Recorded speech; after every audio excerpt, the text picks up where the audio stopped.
Okay, so this is the second of 3 lectures having to do with transaction processing, and we're partially through it.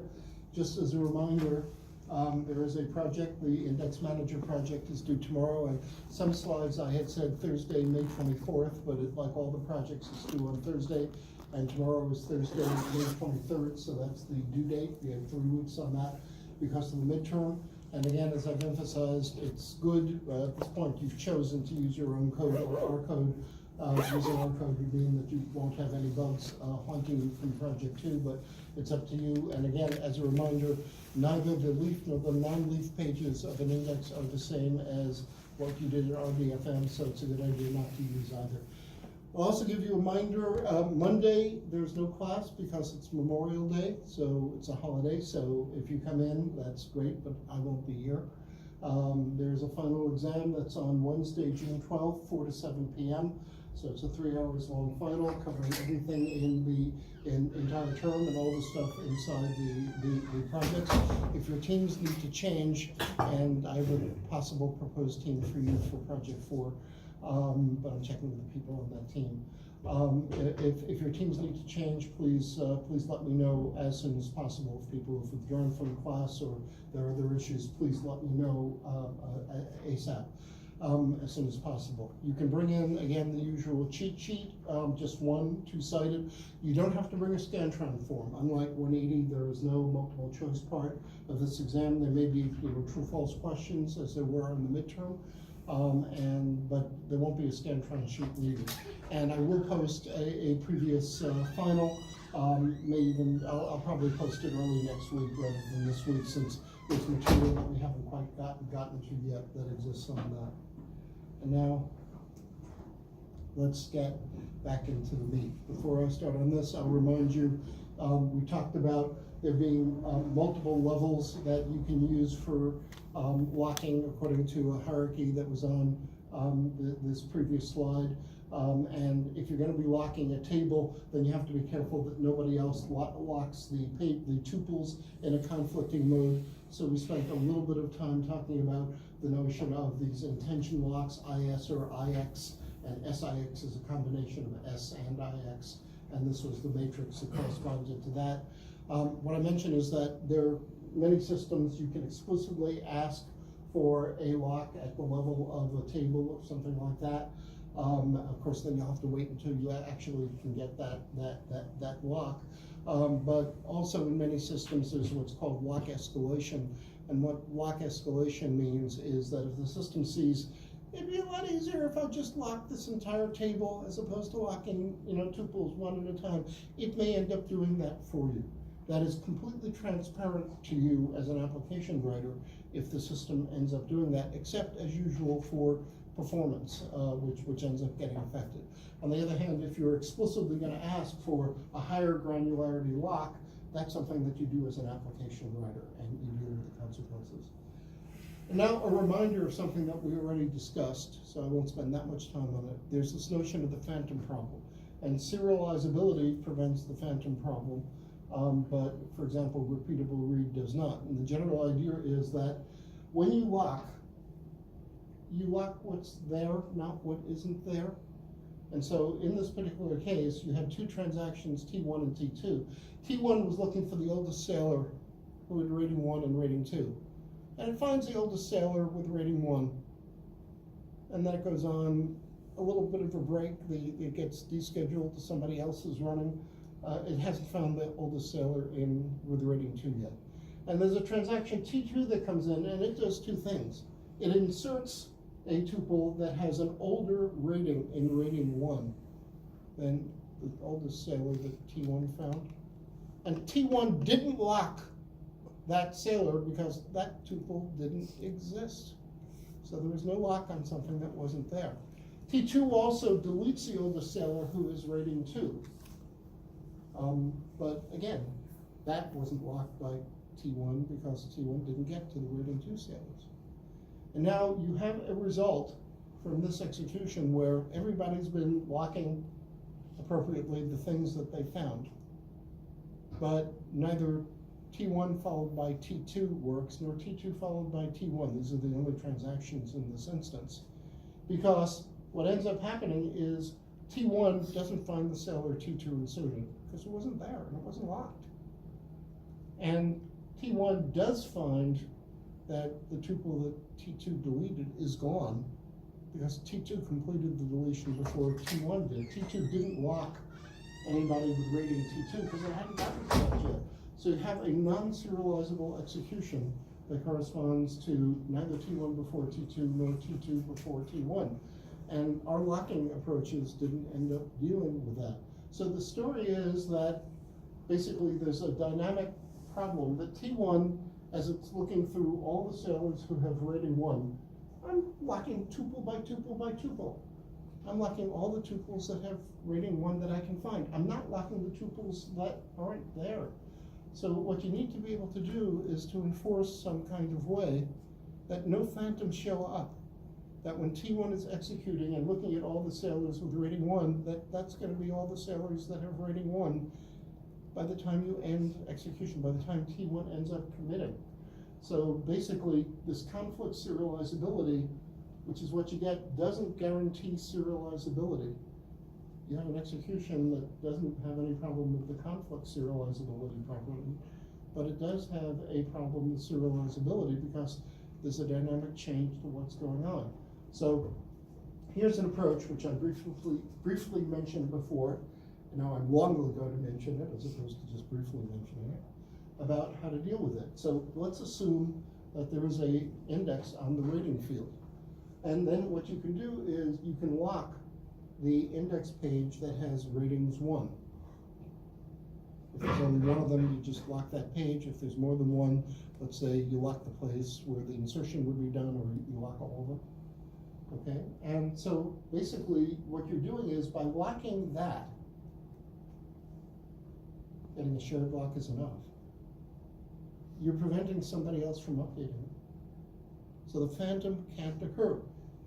Congratulations, you have solved the phantom menace. Won't George Lucas be pleased? You have gotten rid of the possibility of a phantom by taking this kind of approach, because you've locked the index page with a shared mode. And if it's also possible that you have a situation where there are no sailors who have rating 1. There are sailors with rating 2, 3, 4, and 5, but there are no sailors with rating 1. Well, you lock the index page where you would put sailors with rating 1 if they existed. And again, that's going to be locked with a shared lock, and that's going to prevent anybody from coming in with rating 1. Now, suppose that there isn't any index, then you've got a problem. You may have to go ahead and lock something unreasonable, like the whole table, to be able to deal with that. That gets kind of complicated. Again, that has an effect on performance. What we're emphasizing here is that, as in 180, we said all the execution goes by without you having to worry about how the plans work. But if you care about database design and performance, it's not just having to deal with anomalies you have to think about. There are aspects of the design that affect transaction execution because of issues like this. Or you could just run without serializability, in which case phantoms could occur. You wouldn't have to worry about this. You just have to worry about the effects of the phantoms. And as I've told you several times, nobody runs with serializability. It's the isolation level. It's very pretty. It makes enormous sense, and it makes the performance stink. So people end up running with either read committed or repeatable read, or sometimes snapshot isolation. A lot of systems have read committed as their default these days. So now we're going to talk about indexes. And what ends up happening, as you saw in Project 3, what ends up happening when you have to update a table and there are indexes on the table? Well, the index has to be updated too. And there are two things that are really important when you're updating the index. Number one, you want to make sure that the update occurs properly. And number two, you want to make sure that the tree doesn't get destroyed. Because unlike in Project 3, there are multiple transactions that may be updating the index. And one of them wants to split a page, and another wants to split the same page, and they end up conflicting. Or one of them wants to be able to go down the tree, and it's in the middle of another transaction that's splitting a page. You have to make sure that these transactions end up having the right properties of maintaining the physical structure of the tree correctly and using the logical structure of the tree correctly to be able to do their searches and other inserts and deletes that are going on. So basically, when you're going ahead and doing an operation, basically the higher levels of the tree, they don't have any data in them, but they're traffic cops, to use a term that I have overused all through this term in a couple of different contexts. They direct how things work, and it's important that traffic cops be good traffic cops and tell you what's going on and that you have a legitimate tree. So basically, if what you're trying to do is to do an insert, as an example, what you can do is you can lock the root of the tree in exclusive mode because you're potentially going to be splitting it. And then lock the nodes below it as you're doing the search to find the place to insert as you go down the tree. Okay? But of course, a non-leaf node, when does a non-leaf node need to be locked? Only if the changes that are taking place in the tree might end up changing it. If that non-leaf node is not going to get changed, then there's no need to lock it because it's going to be good even after the insertion happens. So you only need to lock non-leaf nodes if they're going to be changed. How do you figure out if they're going to be changed? We're going to talk about a couple of approaches to that. So again, when you have an insert, you have to deal, and an update is just a delete followed by an insert. You have to go ahead and lock as you go down the tree, but only the things that can end up being affected. You lock them in X mode if they might be affected, because otherwise another transaction could end up getting messed up. And again, similar points with respect to deletes. You only have to lock nodes as you're going down if there might be a merge involving that node and it might not be right. So basically, here's how you can deal with updating your B tree. And the important point on the slide at the bottom in red is we're going to be doing something which violates a thing I told you it was really important to do, which is to operate with two-phase locking. In fact, to avoid ACR with strict two-phase locking. When you're locking tuples, you really do have to go with 2PL to get serializability or strict 2PL to get serializability plus the ACR avoid cascading rollback property. But we're going to be talking about how you end up locking B trees to have these two nice properties. Number one, you maintain the physical structure. Number two, you do the logical operations required when you have inserts and deletes, and of course your searches work. We want to have these properties going on. And we're not going to go with two-phase locking on the B tree. On the tuples, yes. We haven't given up on two-phase locking or strict two-phase locking on the tuples. But we're not going to do two-phase locking on the tree. We could, if we wanted to slow down performance like crazy, but we're going to be cleverer than that, even though for the non-leaf nodes, we're not going to be doing 2PL. So here's how it works, and we'll see examples of how this goes. Start at the root, okay? And if what you're doing is a search, you're always going to start at the root. If you're doing a search, you start at the root, you have an S-lock, which prevents somebody from updating what you looked at while you're looking at it. And then when you find the next place to go to, there's a traffic cop in the route that directs you to the next node below. So what you do is you lock, and again in S mode, the next node below, preventing somebody else from updating it since you're using it. But once you grab the S lock on the next node down, you get rid of the S node on the root. And you keep crabbing this way down the same way. You grab an S lock on the next load down, the next traffic cop node down. And once you have that S lock, you found where you need to be. You keep the S lock on the next node down, but you get rid of the S lock on the next node up, because all you're doing is searching. You wanted to make sure that nobody wrote underneath you when you were figuring out where to go. It's a kind of atomicity thing, making sure as you're looking at this that nobody's changing where you need to go while you're deciding where to go. You grab the S lock so you can figure out where to go. Once you go there, you grab the S lock on the next node down. No need to keep the S lock up above. What do you do on insert and delete? you're gonna be practicing safe insert and delete. What does that mean? You start at the root, and you grab an X lock on the root, and you figure out the next node down that you need to go to. And you'll get other X locks as you go. But here's the interesting thing. Once you grab an X lock on a node as you're going down, and potentially you've locked X, 3 nodes, 3 non-leaves that you make your way down. Every time you come to a child that you X lock, you're gonna see whether or not that node is safe, which you're gonna define.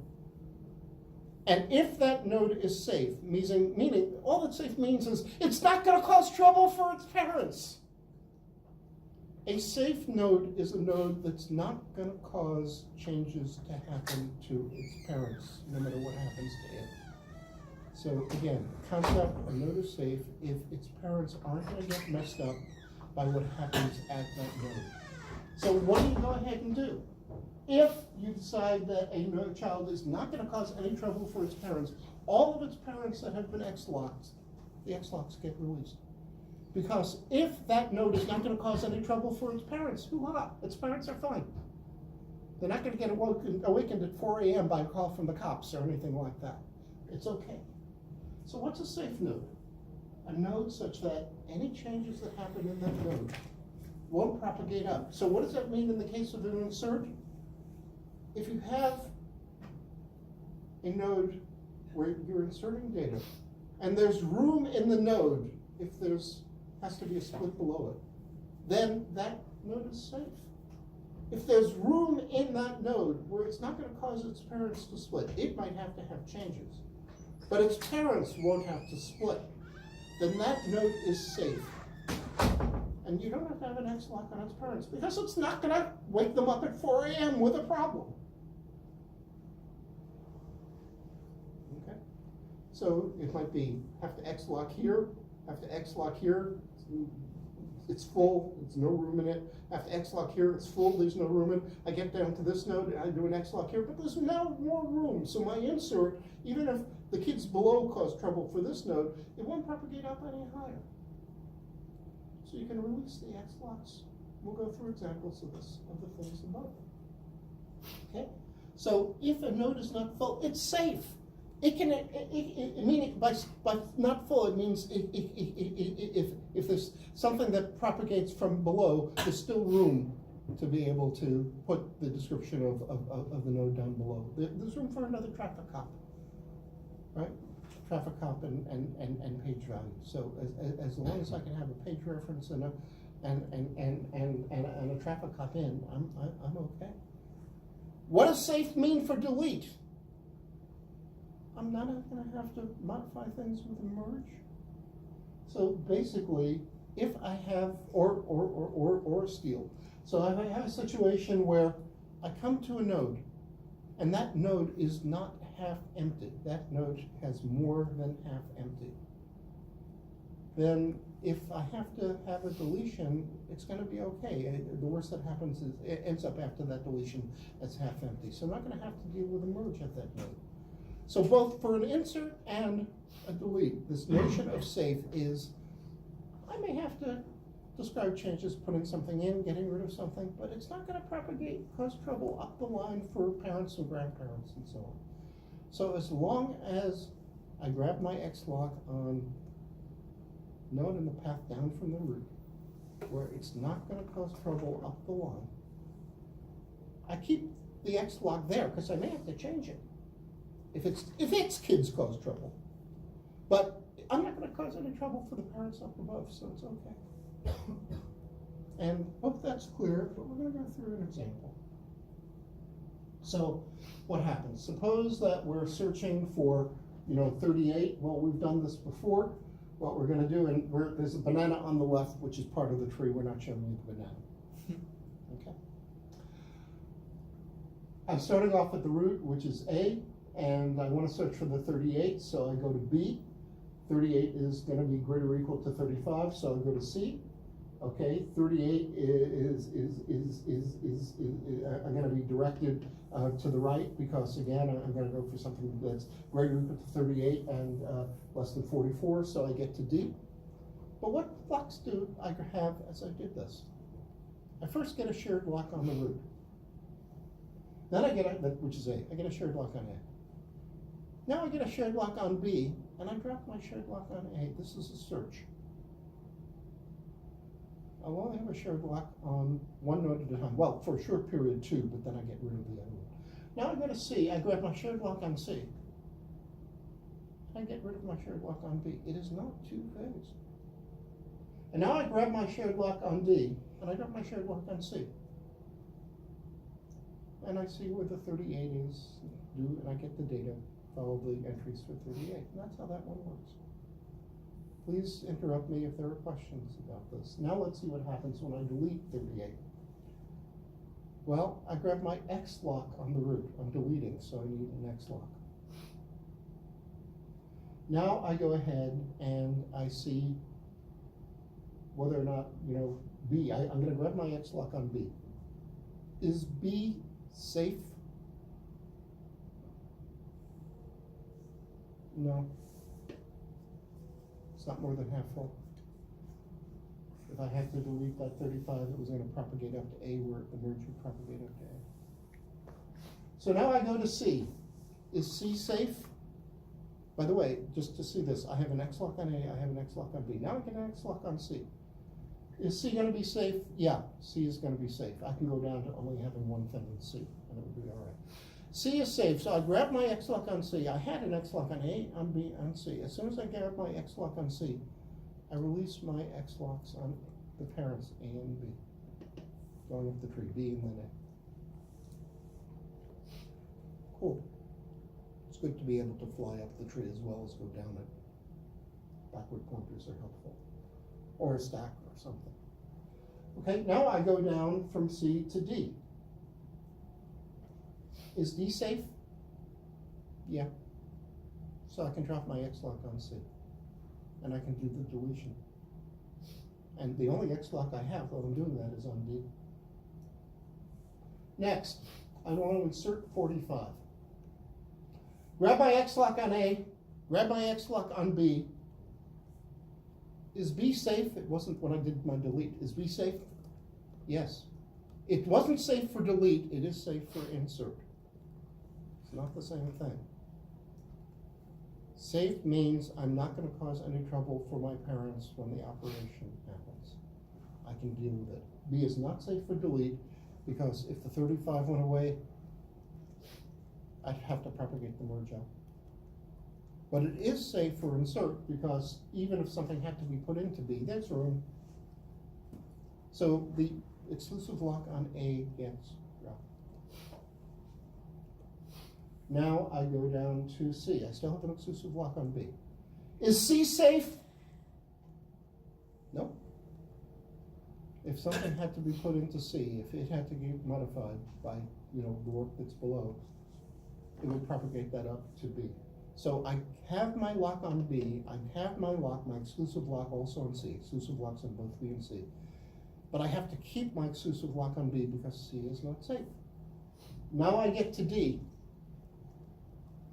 Is D, sorry, I get to E, wrong, I get to E. Is E safe? Yes. So I can drop my locks on C and B and C and just do the insertion into E.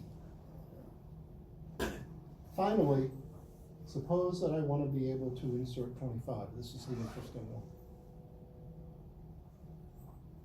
I grab my exclusive lock on A. Now I grab my exclusive lock on B. I have exclusive locks on A and B. What do I do with my exclusive lock with A? I can release it, throw it away, because B is safe. Now I go down to F. Is F safe? Yes. So I can throw away my exclusive lock on B. I still have my exclusive lock on F. Now I get down to the place where I want to put the 25, which is H, so I have an exclusive lock on H. Is H safe? No, in fact, H is going to cause a split, where I get H and H2.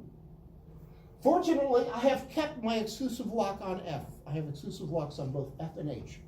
So I'm going to create H, I have H, I'm going to split it into H and H2 so that I can put in my 25. And I will modify F, but I have my exclusive lock on F. So I can modify F without any problem. You get the idea? You only release the exclusive lock when you're doing the insert or delete. You only drop the exclusive lock when you know that you're not going to have any trouble because the next node down the line is going to be able to take care of it without waking you up at 4 a.m. Nodes usually don't really wake themselves at 4 a.m. It's just one of my usual bad jokes. But that's how the whole thing works. And now that you understand this, we're going to give you an improvement, which maybe some of you have thought out for yourself. Now, although we're only drawing trees where there are 2 things that can fit inside a node in practice, there are lots of things, as you've seen in Project 3, there are lots of things that can fit into these nodes. So the need to actually cause trouble up the line is relatively low. It usually doesn't happen. Usually you're going to be able to do something at the leaf and it's not going to propagate up. That observation, that most of the time there isn't trouble, well, you still want this physical structure of this, and I told you there are 2 properties, a physical property and a logical property. Physical property, you don't want the tree to be illegal, you want it to be good, you want it to be right. Logical, you want it really to be able to redirect you in the right sort of places. You don't want to have problems with rates conditions, destroying things or directing you incorrectly. So here is the way things work in a paper that was done by Rudy Bayer and Mario Schulman. And it's just a variation of what we just described that basically gets a little bit optimistic, a word I'll be using a lot in this lecture, and says most of the time there isn't trouble. Let's optimize for the most of the time. We'll make sure everything's okay when we don't fall into the fortunate case, but we'll optimize for most of the time, because most of the time is a lot, especially with big pages. So basically, we'll do exactly the same search that we did before. Grab an S lock, go down, drop the S lock, right, grab an S lock, the next load down, drop your S lock up above. With S locks, again, you're crabbing down, you never hold more than 1 S lock, well, except for briefly, right, when you get the next node down. There will be a case, you will, for a brief period, you will be holding 2 S locks, but then you'll drop the S lock quickly. And now, here's what you do for insert and delete. You do exactly the same stuff you did for search. Have an S lock, grab an S lock on the next node down, have an S lock, grab an S lock on the next node down. Everything looks okay. And then you get to a leaf. On the leaf, you're doing an insert delete. On the leaf, you do grab an X lock. No X locks have been grabbed anywhere above the leaf. And there are 2 possibilities. Either the leaf is a juvenile delinquent or it isn't, meaning that the leaf is causing trouble for its parent or it isn't. Most of the time, you grab the X lock on the leaf and you say, oh, this is a nice, friendly leaf, gets A's in all its courses, comes in before 11 o'clock on weekdays, all the rest of that stuff. Friendly behavior. The leaf is not causing any trouble. And if the leaf is a good kid, why did you bother needing any X locks above? You didn't. You needed the X lock on the leaf. You need to be able to change the leaf. Everything goes properly. If the leaf is safe, meaning you can take care of the change, whether it's a delete or insert, without having any trouble from the leaf, then everything is cool. And you're done. And you didn't have to grab anything other than brief S locks on the way down. But there is the possibility, and even if it's high probability that the leaf won't cause trouble, it might, and you have to deal with that. So you know what you do if the leaf is a troublemaker? You go back to the other approach. The other approach always works. So 99% of the time, depending on sizes of your entries and sizes of your pages or whatever it is, a high percentage of the time, the leaf won't be a troublemaker. The leaf will be a good kid and everything is okay. And there was no need to grab the X locks up above. And the X locks, as you know, prevent any other people from grabbing S locks or X locks up above. It reduces the ability to be able to have a lot of things going on simultaneously. It reduces concurrency. So by not having the X locks, the benefit is there's a lot more that can be going on involving the higher levels of the tree without interfering, because S locks are compatible with S locks. But if it turns out the leaf is not one of these, you know, honor students, it's not safe, it causes trouble, then you go back to the other protocol.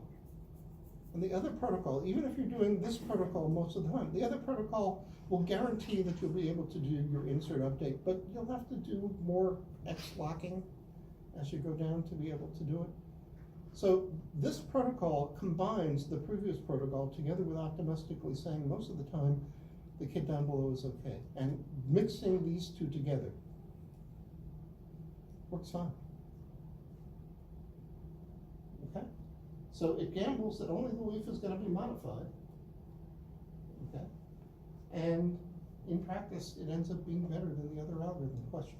So if you do have to perform a split, do you go back to the root and go all the way down, or do you go back up with your backwards pointers? If the leaf is not safe, then you go all the way back to the root and go through the algorithm that was on the previous slide.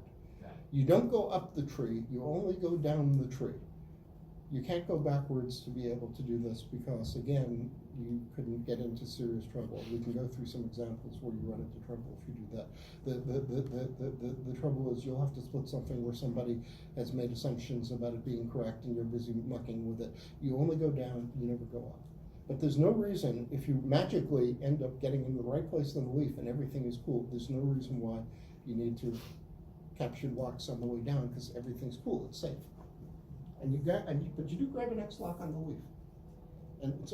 And basically, if the leaf isn't safe, you will drop the X lock on the leaf, by the way, and go back to the other algorithm. You don't hold on to the X lock. You're going to let other people do other things on it. You're going to go through the other algorithm. So you drop the X lock and you go back down. So we're going to see how that ends up working, again, with the same examples plus a new one. Okay. Well, it's actually not quite the same example. So if I want to delete 38,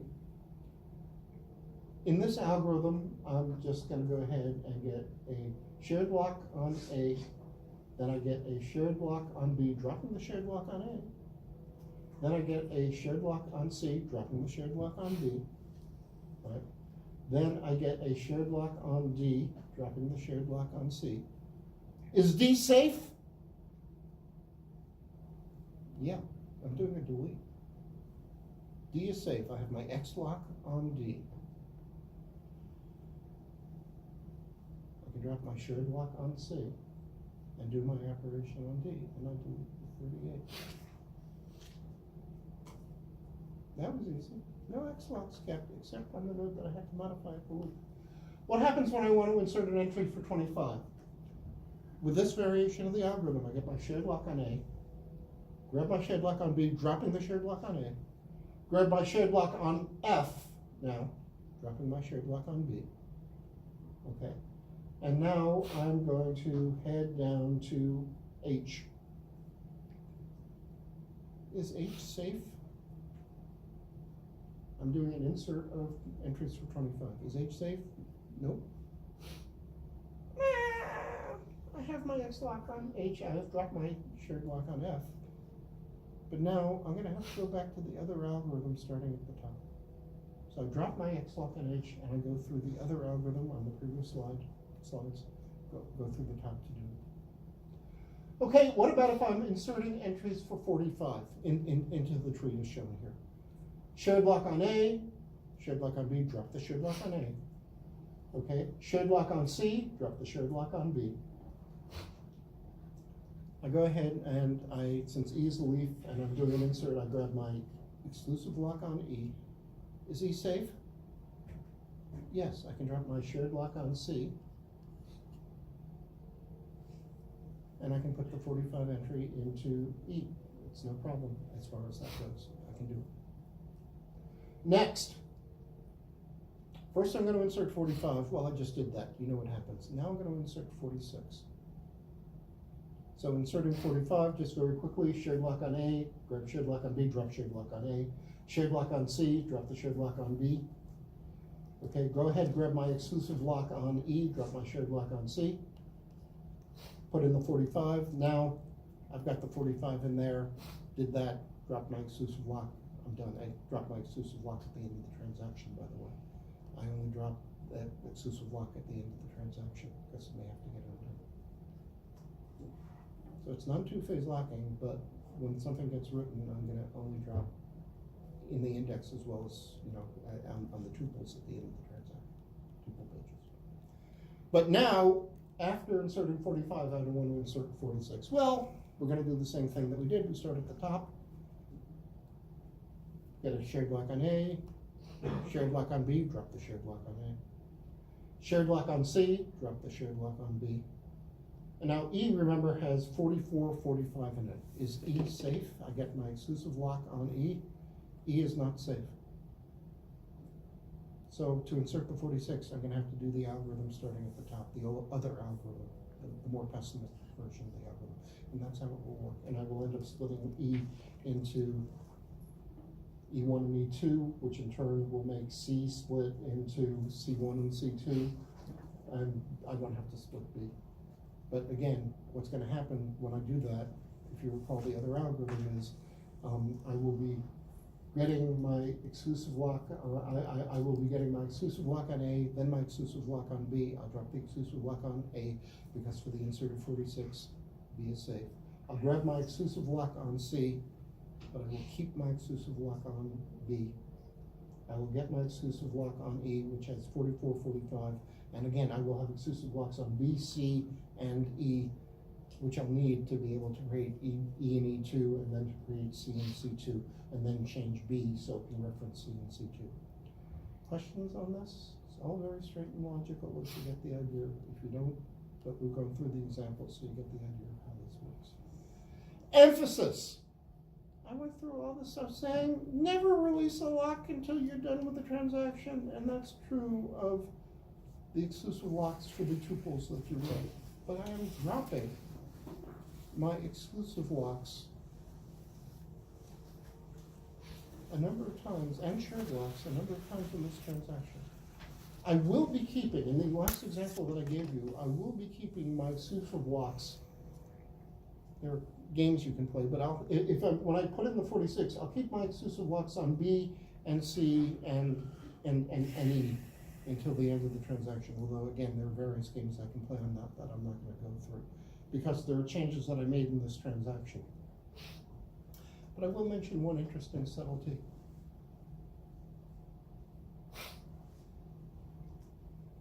In a lot of systems, once I have split a node, even if I undo the transaction, I'll leave the node split. It may mean that, for a short period, it's a little bit out of balance, but remember that once I've done the split, it's still logically okay. The physical tree is still correct. So I may not undo the split even though I could. There are a lot of systems that choose not to do that, as an implementation shows.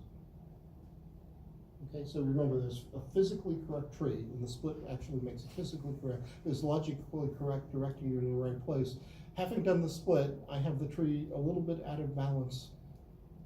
But having done the split, it's usually not worthwhile to bother undoing the physical split. I will usually keep the split existing, and that affects